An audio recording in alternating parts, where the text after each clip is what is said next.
வடமாகாண கல்வியை திட்டமிட்டு சீரழிக்காதே. அமல்படுத்து அமல்படுத்து. இடமாற்ற சபை ஊடாக இடமாற்றங்களை அமல்படுத்து. அமல்படுத்து அமல்படுத்து. இடமாற்ற சபை ஊடாக இடமாற்றங்களை அமல்படுத்து.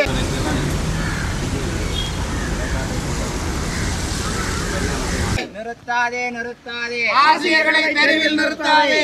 நிறுத்தாதே நிறுத்தாதே. ஆசிரியர்களை தெருவில் நிறுத்தாதே. துணை போகாதே துணை போகாதே. வடமாகாண ஆளுநரே சட்டவிரோத செயற்பாடுகளுக்கு துணை போகாதே. துணை போகாதே துணை போகாதே. வடமாகாண ஆளுநரே சட்டவிரோத செயற்பாடுகளுக்கு துணை போகாதே. சீரழிக்காதே சீரழிக்காதே. வடமாகாண கல்வியை திட்டமிட்டு சீரழிக்காதே. சீரழிக்காதே சீரழிக்காதே. வடமாகாண கல்வியை திட்டமிட்டு சீரழிக்காதே. அமல்படுத்து அமல்படுத்து. இடமாற்ற சபை ஊடாக இடமாற்றங்களை அமல்படுத்து. அமல்படுத்து அமல்படுத்து. இடமாற்ற சபை ஊடாக இடமாற்றங்களை அமல்படுத்து. நிறுத்தாதே நிறுத்தாதே. ஆசிரியர்களை தெருவில் நிறுத்தாதே.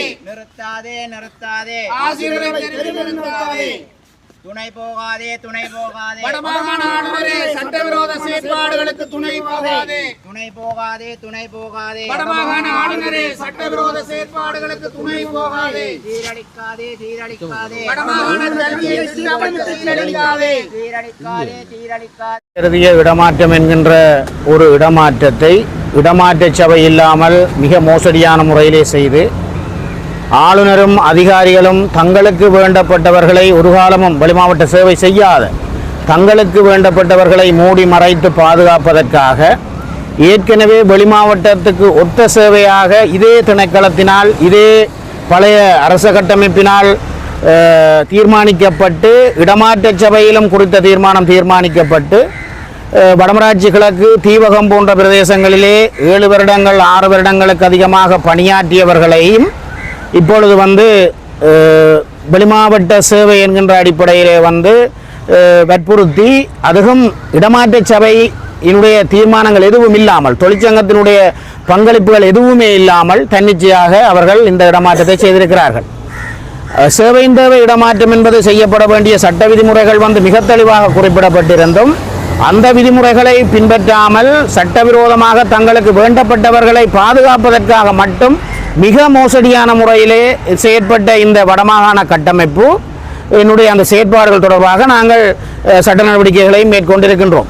ஆனால் அந்த நிலையிலேயும் அவர்கள் இந்த முறைகேடுகள் தொடர்பாக நாங்கள் சுட்டிக்காட்டிய பின்னர் இடமாற்ற மேன்முறையீடுகள் பரிசீலிக்கப்படாமலேயே இந்த ஆசிரியர்களை வற்புறுத்தி பாடசாலைகளுக்கு வாகனங்களிலே கொண்டு சென்று கடிதங்களை கொடுத்திருந்த நிலையிலே நாங்கள் பல போராட்டங்களை ஆளுநர் செயலகம் முன்பாக யாழ் மாவட்ட ஒருங்கிணைப்பு குழு அலுவலகம் முன்பாக வடமாகாண பொதுச்சேவை ஆணைக்குழு அலுவலகம் முன்பாக நாங்கள் போராட்டங்களை செய்திருந்த பொழுதிலும் அவற்றிற்கு எந்த விதமான ஒரு தீர்வும் கிடைக்காமல் வெறும் அரசியல் மயப்பட்டே இந்த நடவடிக்கைகள் மேற்கொண்ட விடயங்களை நீங்கள் அனைவருமே அறிவிக்க. உதாரணத்துக்கு யாழ் மாவட்ட ஒருங்கிணைப்பு குழு கூட்டத்தில் இந்த ஆசிரியர் இடமாற்ற பிரச்சனை முறைகேடுகள் தொடர்பாக சொல்லப்பட்ட பொழுது அங்கு கலந்துரையாடப்பட்ட பொழுது திணைக்கள அதிகாரிகள் பதிலளிப்பதற்கு முன்பாகவே ஆளுநர் பாய்ந்து விழுந்து அது அந்த இடமாற்றம் தொடர்பாக நாங்கள் புறக்கணிப்போம் என்ற கோணத்திலே கதைக்கிறேன். ஆகவே இது எவ்வளவு பெரிய ஆளுநருடைய துணையோடு இந்த என்பிபி அரசாங்கத்தினுடைய வழிநடத்தலோடு நடைபெறுகின்றது என்பதற்கு இது மிகப்பெரிய உதாரணமாக இருக்கிறது. அதாவது தெற்கிலே ஊழலை ஒழிக்கின்றோம் என்று சொல்லுகின்ற இந்த அரசாங்கம் வடக்கிலே ஊழல்வாதிகளை ஊக்குவித்துக் கொண்டிருக்கிறது. விசேடமாக இங்கே இருக்கின்ற ஆசிரியர்களை வற்புறுத்தி தேவையில்லாமல் வெளி மாவட்டங்களுக்கு அனுப்புவது என்பது ஒரு பாரிய முறைகேட்டுக்கும் ஒரு ஊழலுக்கும் சமனான ஒன்று. அதாவது இந்த மாணவர்களுடைய கல்வி உரிமைகளை திருடி தேவையில்லாத ஒரு மாவட்டத்துக்கு அந்த பாடம் தேவையில்லாத ஒரு மாவட்டத்துக்கு வீணாக வழங்கப்படுது என்று சொன்னால் அது மிகப்பெரிய மோசடி. உதாரணத்துக்கு ஆங்கில மொழி மூலமான ஒரு கெமிஸ்ட்ரி ஆசிரியைக்கு வேறு மாவட்டத்துக்கு அந்த தேவையே இல்லாத வேறு மாவட்டத்துக்கு வழங்கப்படுகிறது.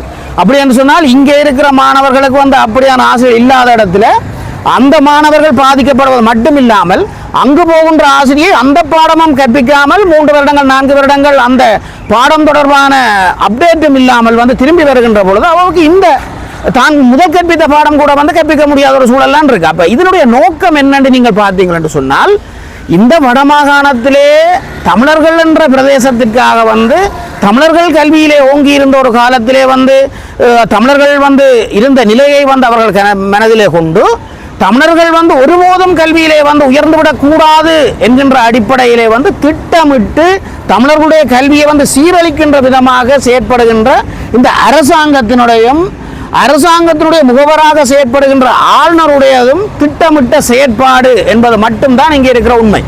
அப்ப இங்க நீங்கள் பார்த்தீங்கன்னு சொன்னால் இந்த NPP அரசாங்கத்துக்கும் ஆளுநருக்கும் விசுவாசமானவர்களை ஒரு காலமும் வெளிமாவட்ட சேவை செய்யாதவர்களை வந்து பாதுகாத்து கொண்டு நாங்கள் அந்த விடயங்கள் தொடர்பாக ஏற்கனவே தகவல் அறியும் சட்டத்தின் ஊடாக எடுத்து அந்த விடயங்களை ஊடகங்கள் வாயிலாக நாங்கள் வெளிப்படுத்தி இருக்கின்றோம். அவ்வாறானவர்களுக்கு ஏன் இடமாற்றம் வழங்கவில்லை? ஆனால் 7-8 வருடங்கள் 6 வருடங்களுக்கு அதிகமாக வெளிமாவட்ட சேவை கொத்த சேவை செய்தவர்களுக்கு வந்து எவ்வாறு அந்த பட்டியலிலே வந்து பேரை இட்டார்கள், அவர்களுடைய பேரை இடாமல். அப்ப இங்கே மிகப்பெரிய அநீதி நடந்திருக்கிறது. அது மட்டும் இல்லாமல் கணவன் மனைவி வந்து வெளிமாவட்டத்திலே யாராவது ஒருவர் வேலை செய்கின்ற பொழுது மற்ற கணவன் வேலை செய்கின்ற பொழுது மனைவியையும் வந்து அதே காலப்பகுதியிலே வந்து வேலை செய்ய அனுப்புவது என்பது வந்து உண்மையிலேயே வந்து அவருடைய பிள்ளைகளினுடைய எதிர்காலத்தை பாதிக்கின்ற ஒரு விடயம். இன்று போதைப் பொருள் கலாச்சாரமும் கலாச்சார சீரழிவுகளும் நடக்கின்ற பொழுது இன்று AL OL கற்கின்ற அந்த அவருடைய பிள்ளைகளை வந்து யாரோடு விட்டு போவது? இன்று வந்து சமூகமயமாக்கல் இதிலே வந்து முந்தைய காலங்களில் பார்த்தீங்கன்னு சொன்னால் வந்து அயல் வீட்டில் நம்பி விட்டுட்டு போகலாம். இன்றைக்கு அயல் வீட்டையே நம்ப முடியாத ஒரு சூழல் இருக்கு. அப்படியான இடத்துல வந்து இளம் வயது பிள்ளைகளை வந்து யாரோடு விட்டுட்டு போறது? அப்ப அந்த பிள்ளைகளுக்கு வந்து ஒரு அநீதி நடந்தால் யார் பொறுப்பு? அப்ப இந்த அரசாங்கம் ஒரு பக்கத்திலே வந்து கலாச்சார சீரழிவுகளையும் வந்து திட்டமிட்டு ஊக்குவித்துக் கொண்டு எங்களுடைய கல்விகளையும் வந்து அடக்கி கொண்டு எங்களுடைய கல்விகளையும் திட்டமிட்டு சீரழித்துக் கொண்டு எங்களுடைய இளந்தலைமுறையை பாதுகாக்கக்கூடிய எந்த விதமான நடவடிக்கைகளையும் மேற்கொள்ளாமல் பெற்றோர்களும் கூட பாதுகாக்க முடியாத ஒரு நெருக்கடியான சூழலுக்கு வந்து எங்களுடைய இளம் தலைமுறையை வந்து தள்ளுறது என்பது வந்து நாங்கள் ஏற்றுக்கொள்ள முடியாத ஒன்று.